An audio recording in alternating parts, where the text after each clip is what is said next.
Welcome to Rewriting Real Estate, Millionaire Moves and Modern Tactics with your host, Kimberly Falker, a coach, mentor and strategist for agents who are ready to scale smarter. On this show, you'll learn from high-performing agents who are building their empires with innovation, intention and no apologies.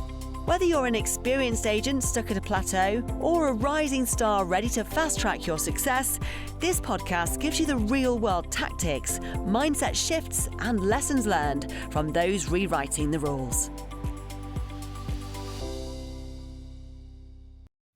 Welcome back to Rewriting Real Estate. Today's guest is Ed Stulak. Now, he's a real estate innovator, a branding coach, and an author of Expose Yourself. That's a really great book, actually. He's not only built a widely successful business, but he's done it with humor, bold branding, and unforgettable presence online. From TikTok to coaching, his style proves that you can be both entertaining and a huge success in a classy way. All right, Ed, I'm super excited to have you here. I know you in person, but I really don't know that much about you, and so I'm going to learn a little bit more. So you're located in New Jersey, right? Yes. Okay. What town are you in? In a town called Somerville, New Jersey. Okay. Town, how far is that from the city? About 45 minutes away. Okay. So okay. But yeah, let's call me Central Jersey / North Jersey. Is there a reputation with that? A little bit, yeah. Do people know Central Jersey? Yes, New Jerseyans love to argue, saying, nope, there's no such thing as Central Jersey. But then I step in and I say, yes, there is. Now, typically, I don't know about you because I don't know your personal history, but typically people don't start with real estate. Did you have a Ed before real estate? And if so, what was it? So I call myself a social media guy that stumbled into real estate. I have a history of marketing, branding, social media content creation, and management for influencers and a few celebrities. And that was before my Ed real estate hat came on. So I was doing that. Now, what did that look like? Did you go to college for that, or you're just entrepreneurial? Entrepreneur. I went to college pre-med, pre-dentistry, kinesiology, science. Totally different spectrum that I did not see myself doing, but my parents did. So my parents really pushed me in that direction. My family is from Slovakia, Eastern Europe. So they have immigrant vision, the immigrant passion of the American dream, and coming here, learning the language, learning how to just conquer this freedom and this liberty that this country has, and also have their kid go to college. And become a doctor. So I tried, but I did not succeed. I didn't succeed as they wanted me to. So a little bit after college, I just stumbled into Instagram and social media, Facebook, Vine, and I just had such a fun time playing around with those apps back then. And I was doing well, and I was growing a little bit of a following for the fact that I wasn't anyone specific yet. I wasn't an entrepreneur. I was a wantrepreneur. I wanted to be like those people online and those famous people and the celebrities and influencers. I really wanted to be that. So I was learning how to become that. And by learning how to become close to that, I had other influencers look at me and say, you can help me also become that. So I fell into this thing of learning it, but then doing it for others. So I was doing it, I was creating their content and having fun on the back end until I said, you know what, I'm done creating it for you. I want to do it for me. I want to grow my thing. So that's when I stumbled into real estate to make actual money, some legit money. And not too far and to fund your Instagram. But not too far after getting into real estate, I realized that real estate professionals are also lacking the skill set of social media and not fully developed in that spectrum. They knew how to sell, but they didn't know how to sell themselves. So I stepped in. When you first came out of the gate after getting licensed, was that a partnership within yourself to start on social media right away, or did you back off and try to do the traditional real estate first, or you knew right away to integrate it? Didn't know right away. I looked at all the realtors and a lot of them were not on social media. So I thought maybe social media isn't the route to take with real estate. And this was back in 2016, so still fresh. Okay. But as I'm looking at what realtors were trying to succeed at, which was exposure, reputation, advertising, branding. I'm thinking social media is the only way. Like, And it's this is free. you guys are paying $5,000 a month for your billboards and pretty newspaper magazines. Like, I do the same effect on social media. You're looking for traffic. I have a way. Let me try it first. Let me see if it works. And then I'll start teaching other people how to do it. And it worked. I started creating fun content and people started reaching out to me. I had my first client ever reach out to me on Instagram back in 2017, 18. And she reached out. She said, "Hey, it's funny that I see you on here on Instagram creating content. My husband and I were just done talking about selling our property one of these days. It's a 1 acre plot of land, 4 bedroom, 3 bath in this area." And I'm thinking, Whoa. that's what that works. Look. And so Yeah, how then many postcards would have taken to get that? yeah, right, exactly. Yeah. And they wouldn't know you. You're just a flat face on a postcard. That's right.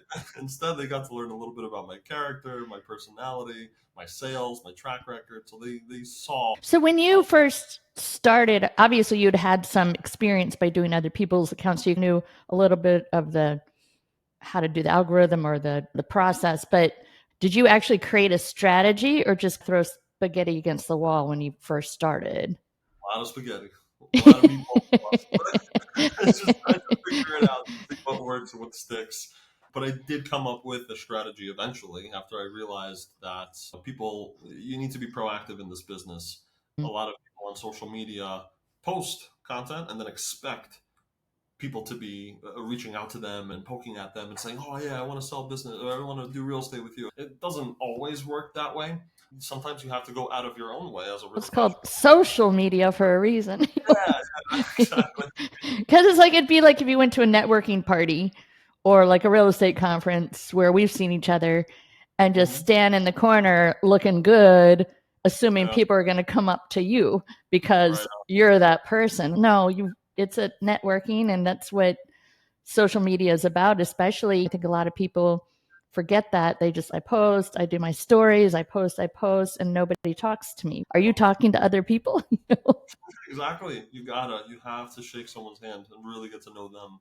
Yeah, Yeah. So when you, humor, you've got a great sense of humor. Were you hesitant at first to roll your true humorous kind of goofy side out there right away? Were you trying to be like, I see, and I'm not trying to be sexist, but I see a lot of male realtors trying too hard to look perfect and pretty and not be sure. authentic or goofy. Like they rent the fancy car for the day or the airplane for the day or something. But I think that it's hard to be, I guess, goofy if you are naturally a little bit goofy. Yeah. In the beginning, I didn't know it was going to work.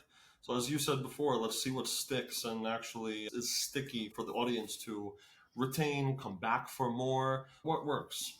And Right. I realized over the years that there were 5 elements. And if I used one of the five, or two of the five, or three of the five, people will come back for it because it's so sticky. So, one of them being education. Simplest thing that many people have developed over the years of content creation. They realized education works. Let me educate my audience. But there's good education and there's boring education. And sometimes people are very boring when it comes to educating. Don't do that if you're good at something else, such as the second element, entertainment. So I found myself to be a little bit of an entertainer. I can educate, I love teaching, but I'm also an educator and also an entertainer. I like to make people feel good, smile, laugh a little bit, feel something. I like to incorporate all those feelings into my content and when I talk to someone. So I found myself as that specialty in those 5 elements, like that being those two. The third one, animals. There's Animals. people really well, yeah, with animals. People talk about their animals or they bring their dog into their pictures and people just relate to it. It's sticky. Oh my God, the dog is so cute. Oh, you have a cat? I have a cat too. And just it's cute. It's emotional in a That makes sense. sense. Another fourth one, sex. Sex is such an interesting thing, as you said, right? There's those guys that try to look good and suits and this and that. There's women that do the same thing. But Oh sex yeah, sells. for sure. It sells. It's inevitable. Sex sells. So if you try to utilize that a little bit into your content, maybe look good in every single picture that you post, every single video that you make. Okay, you're a good looking person, sell it. Some And of us may lastly, be beyond that time. That's for sure. But I'm not opposed to trying to go there. I'm just saying that some people might say those Daisy Dukes are past their prime for you. maybe. And then the fifth thing that people do is like family, children, Sure, babies. babies, That yeah. side of babies. Everyone sees Puppies, babies. Oh, babies, kitties. sure. Yeah. But so I realized that if you're utilizing any of those five in your content, you will do better than not utilizing those. So over time, and in the beginning of my content creation world, I utilized education and entertainment, a lot more entertainment than education, because I wasn't necessarily educated fully as a realtor yet. So I'm like, I know everything, right? I know a few things, but let me talk about what I really know, and that's let me entertain you. Let me make fun of the real estate industry. Let me make fun of myself. Let me make fun of the situations I've been as a realtor. These are things that have happened to me. Let me create a skit around it, or let me have fun with it, or make this something Right. that's readable. And all of a sudden, my following just started to slowly grow. And real estate professionals from all around the world, for that matter, started following me and reaching out for advice. So that's when it really started to click that my following is real estate professionals. And from time to time, I'll get a client from it, but it's not my sole purpose nowadays that I have to post today because I need 14 people to contact me and I need one of them to convert. I don't look at social Because media. you probably can know how to find another real estate deal outside of just doing that. Oh yeah. Because there's so many ways anyway. So do you have a quote schedule or a daily social media routine that you follow, or are you a little bit more just blowing with the wind? I go with the wind. Sometimes the wind will take me into a day of nothing. It'll take me into a day of, I'm going to create 15 videos. And batch them out a bit. Sure. So it's when creativity hits me, I like to execute on. Just this morning, I had my meeting with my team. We were talking and already started coming up with some notes. Oh, this is a good idea. I got to make this type of content. So now when the time comes for me to actually get creative, I'll go ahead and create this specific idea. It doesn't have to be today. It doesn't have to be tomorrow. It could be next week. But that's just my system.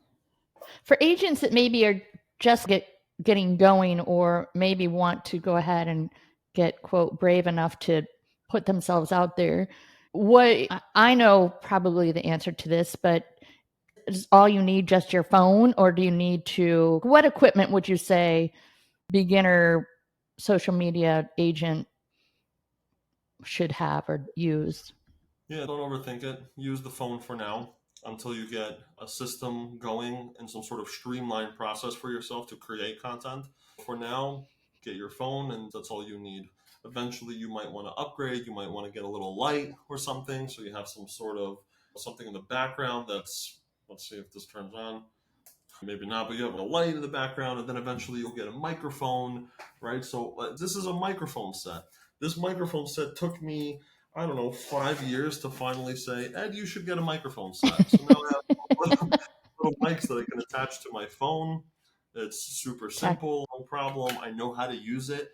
That's another thing, is that a lot of content creators or maybe real estate agents, we get all this equipment, but we don't know how to use it. No, it's a shiny object. This will fix your... everything. Yeah. How many ring lights have we bought over COVID to now? So many. So no need to overthink it right in the beginning. Eventually, time will progress. Like this camera, even, for example. This camera right here.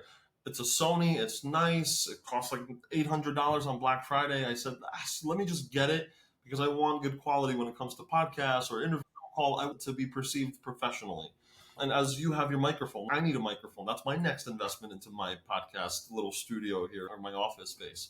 So we develop over time and we evolve over time, but it doesn't have to be right up front. Yeah. Because up front, I think the rookie agent is just going to spend $2,000 that could have spent on advertising, that could have been spent on Zillow leads, could have been spent on Google ads or something. I don't know. It's true. And things keep evolving because I had a podcast starting in 2013 for 5 years, and the podcast world has evolved so far. Like, it was pretty techie challenging back then because there wasn't as many platforms and stuff. So it's really, don't spend too much right away because it's going to be gone and new tomorrow and cheaper. It's like TVs. Like you can get a really nice TV for $200. Yeah, it's crazy. They're evolving, and they will continue to do. But yeah, for the rookie agent, just use your phone for now. So then, like, as far as this is what I sometimes gets in my head, but what I was going to say is I know that I've mentored and coached a lot of agents that are new, and too many get in their own head and say it's too cringy to put yourself out on video.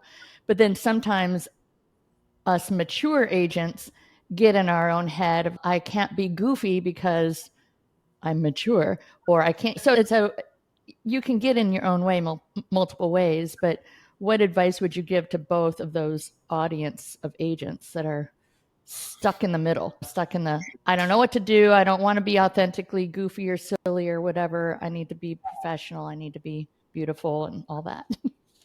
Yeah, for that agent, my direction that I will point you down and highly encourage is that if you don't really know what kind of voice, you have to look at what others are doing and see who you relate to the most.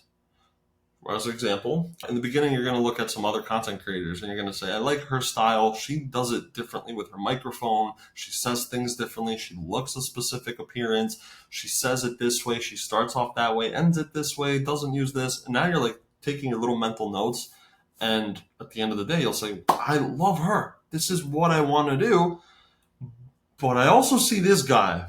And I like how he does X, Y, Z. And now you can make your own little notes and take this recipe, take that recipe, and make your own. And that's how you develop your own voice. And so if you're an educator, if you're an analytical person, you're very detail-oriented, you like your numbers and stats and analytics, you don't have to try to push to be funny because someone else is doing it. Right. Don't force yourself to do something, because eventually after the second or third video, sometimes even after the first video that you create in that voice that you're not, you're going to realize, oh, I have to produce more of this. That is going to now create friction for you to create the second, third, fourth, fifth, 10th, 20th, 30th video. And you're going to start looking at content creation as a job. That's true. Don't look at content as a job. It's not a job. It's fun. It's fun to pull out your phone and start filming stuff. It's fun to go ahead and do these types of things and talk about certain things if you make it fun. Now, if you already know who you are and you have an idea of that, I am not a funny person, I am an analytical person, this is what I should do, then try to find someone that is already creating that type of content and just take a little bit from them and create it into your own, or vice versa. If you don't know who you are, look for inspiration in others and see who you resonate with the most. That's my summarized. That makes sense. Yeah. And then what about the agent that I hear this often? It's, I keep trying, keep pushing stuff out and nothing really happens. My numbers are flat, my viewership, my involvement. Would you say keep trying, keep doing it? Or would you say get more social? Or what would be your advice on that? Because maybe that person is pushing all their own content but not socializing. Sure. But you can see how you get caught in the vortex of spending so much time on that action, and then it's kind of like anything that you've invested time or money in. If there is no ROI, is there a point in time you say stop? Those are the questions that I hear, and then I also grapple with myself. It took me 3 years to wake up and realize that real estate is the career for me. It was around year 3 when I was ready to give up and say, I am not interested in trying to sell real estate for a $12,000 check at the end of the year, because that's all I was making. And I couldn't get past that barrier. It was just like 12,000. There you go. Another day in paradise. I just couldn't do it. However, it was around year 3.5 to year 4 when an opportunity of a lifetime came knocking on my door. I joined our company. Things started to change. Now I am beyond grateful that I didn't stop and continued to move forward. I love real estate so much now. Oh my God. Just so many opportunities, the money, the opportunities, the friendships, the relationships, the future, the vision, the investments. It all is so good. Same thing, same analogy that I just gave in the real estate realm, I'm going to give to you in the social media realm. You're going to create all these pieces of content. You're going to pay money. You're going to buy your equipment. You're going to put time into it. You're going to get a few thousand views altogether. Maybe the next video that you put $150 into editing and creating is going to get you 40 views, and you're going to want to give up, and you're going to say, oh, I hate this so much.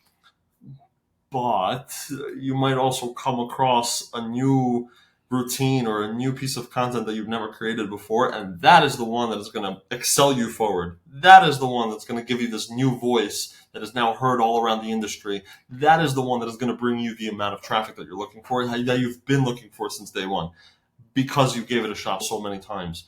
So that person that might be creating and not getting the amount of views or the exposure or maybe the leads, I wouldn't give up. Just make sure that the one thing that will really get you across that hump or that threshold of where you're like starting to doubt your content creation and your social media. Should I even do this? Right. It's gonna be that one video, that one thing that is gonna click, and it's gonna be fun to create. So that's what I was saying before. Like, you have to create content that is actually enjoyable and fun to create. Right. Don't force it. If you're not forcing it, it's going to be a fun time. If you're forcing it, it's a job. If you're not, it's fun. The more fun you create, you don't care what it turns into because it's fun to make. But it's like the biggest challenge is finding your own voice or your own person within that world. You see some people that are just crushing it on doing very, I don't want to say boring, but very, the green screen, just telling the facts, just telling the market. But that's who they are. They might be more linear, more like engineer minded, where they are really good at expressing the facts. They're still educating and they're still entertaining, but it might not be a style that resonates with me. Right. But then I think that sometimes what I see myself getting caught in the trap of is trying to mimic other people's styles, and that doesn't work any better than just actually sitting down and just coming up with something. And that's a hard one too. Yeah. You got to figure it out. And sometimes your own voice, no one likes to hear their own voice. No. No. Or look at themselves very much. Oh my God. It happens. That's okay. But that's who they're hiring if they work with you. Whether it's a seller, buyer, or an agent that wants to join your team, they see you, they hear you, and they're attracted to your energy and your vibe. Yes, there's a certain demographic out there, or maybe a certain person or an avatar that is going to see your one video that you doubted. They're going to see it as inspiration or motivational, energetic, where there's charisma in there, and then now they want to connect with you because of it, because you thought it was that. I say if you could line up 10 agents against a wall and sellers come in, they're going to pick different sellers for a different reason. I always equate it to dating. You go to a bar, and I'm married, but if I was single and I was going to a bar and I had 5 of my friends who I'm attracted to, they might say, ew, and vice versa. And who's attracted to me? So it's a chemistry thing. And I think it's that 100%. Same way in social media. And 100%. Another thing is just, I have to also remind myself of this, is that if you get people say, oh, I'm stuck on the 300 views. If you imagine 300 people sitting in a room listening to one thing you said, that's not shabby. We shouldn't be so hard on ourselves that I'm not getting 10,000 views. I may never, but I may have a very distinct audience that sticks with me, and that's okay too. That's right. Going back to your dating analogy, I always say marketing is like walking up to someone and talking to them, but branding is why they'll say yes to when you ask them to go out. So that's a really good point. Yeah. How do you represent yourself? What kind of audience voice do you have online? How does your audience perceive you, and so on and so forth? And at the end of the day, you just got to have fun with this content. If you overthink it too much, then it'll suck. Yeah, it'll burn you out. So let's go to your book. Share about the book and share the why behind it. And for those that are watching or listening, please go to Ed's Instagram page, because one of his pinned posts is about the marketing that he did for this book, which is just hilarious. It's a little risky, but risque, I guess I should say. But who else but a young, good-looking single guy can do that? Maybe if I tried to do that, it would look a little cringy. Maybe, God knows. No, well, the book is called Expose Yourself, so there's only one way to market that. Expose yourself. Where'd you come up with the idea and the title and all the stuff? So it took me 3.5 years to write the book. First of all, Okay. this was before ChatGPT was even a thought. I didn't Which is have almost Chat. better because then you're actually using your brain. Used it so hard. It was crazy. I hired an editor. I hired an editor from a magazine, legitimate magazine. I hired him for, I don't know, $700. Just said, here's my writing. Everything that I thought about, I put it onto paper. I put it into voice and then onto paper and then from paper to you. Make it sound sophisticated, right? And so he came back to me and gave me this whole long 150-page long edited version of my book. And I said, way too advanced. This does not sound like me. Thank you, but I need to now dumb it down a little bit. So I took Right. his word. That could have all been accomplished with ChatGPT so much In quicker. 2 minutes. But I didn't Yeah, but have take that. what you learn from it. Sometimes when I find that for me with ChatGPT or any of the other AI platforms that I'm using like incessantly, I feel like I'm not stopping to actually think the same way. And everything has become a shortcut, which is great for time savings. But I feel like I'm losing a lot of brain cells lately.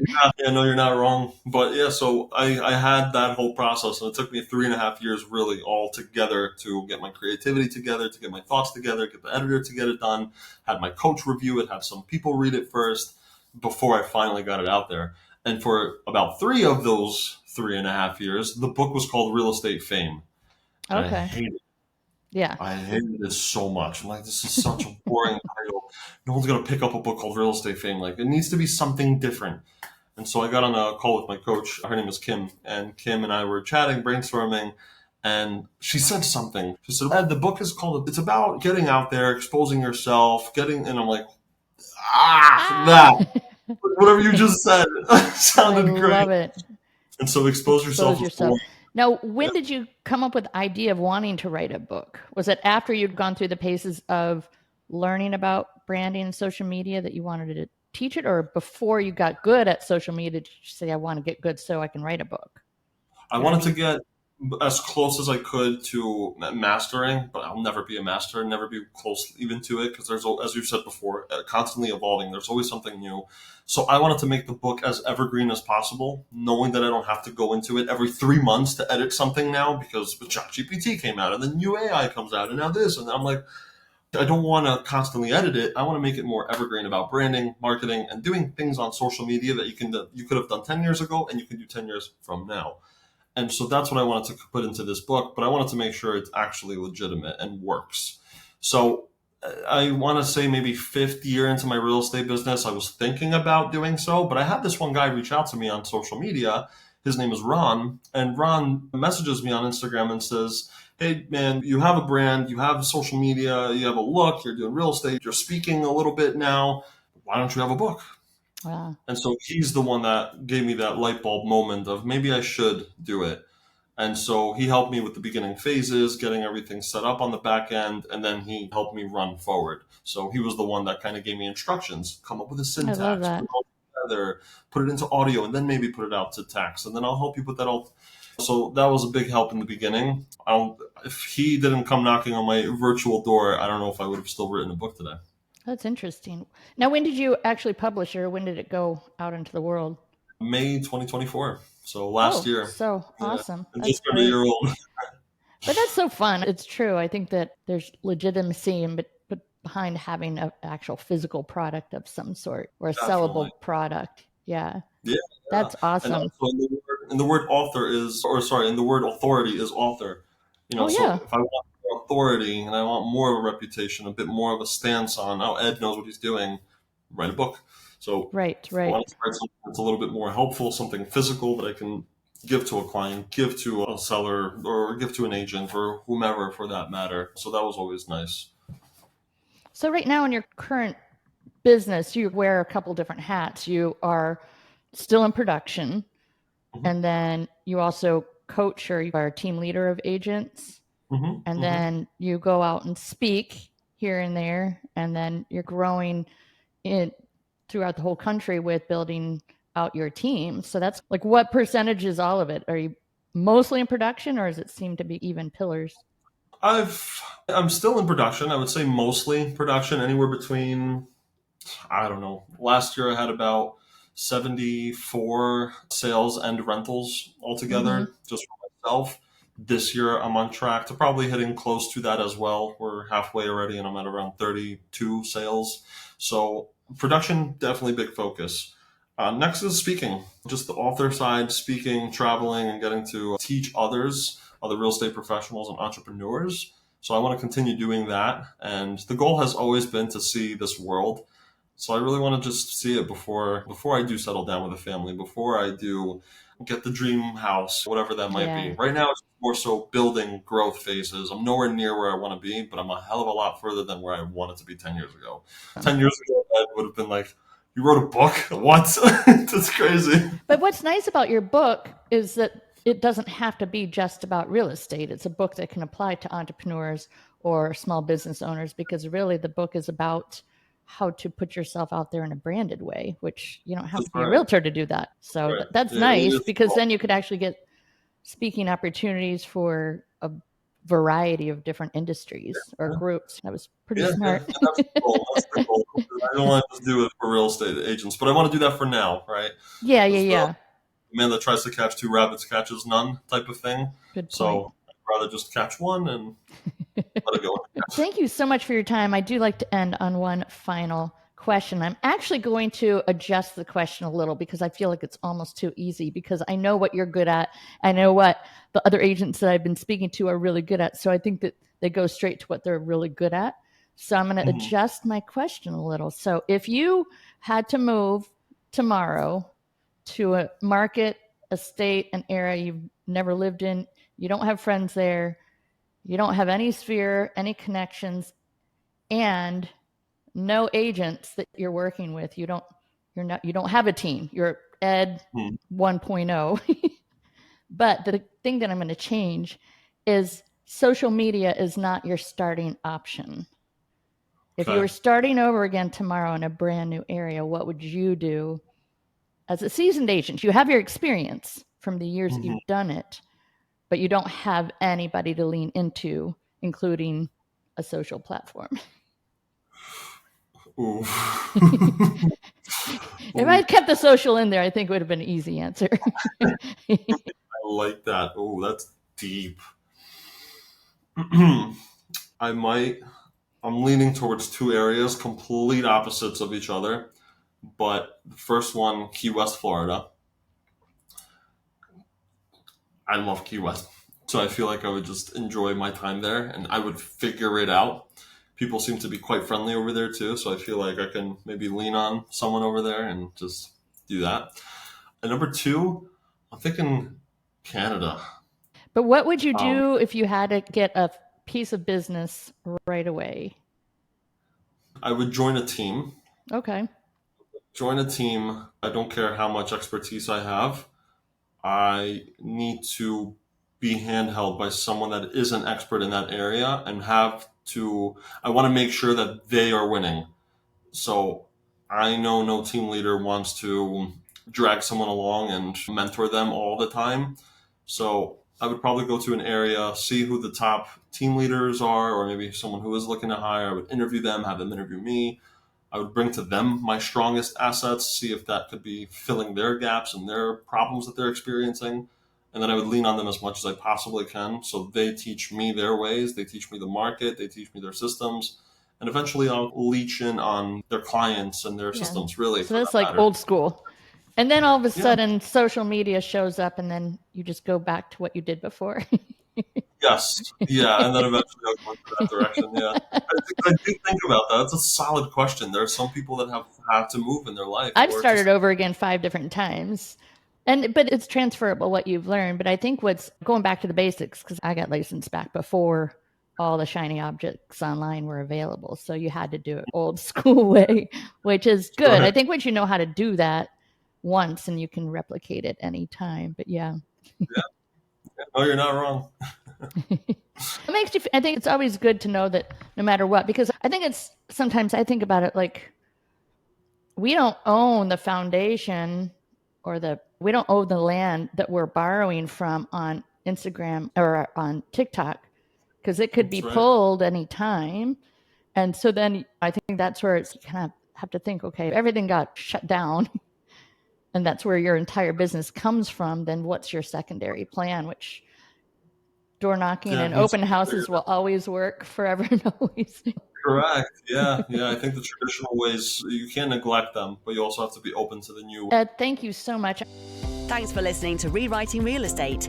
If today's episode challenged your thinking or gave you a strategy worth trying, share it. The right move at the right time can change everything. Subscribe and listen in next week for more insight, more momentum, and more ways to grow your business your way.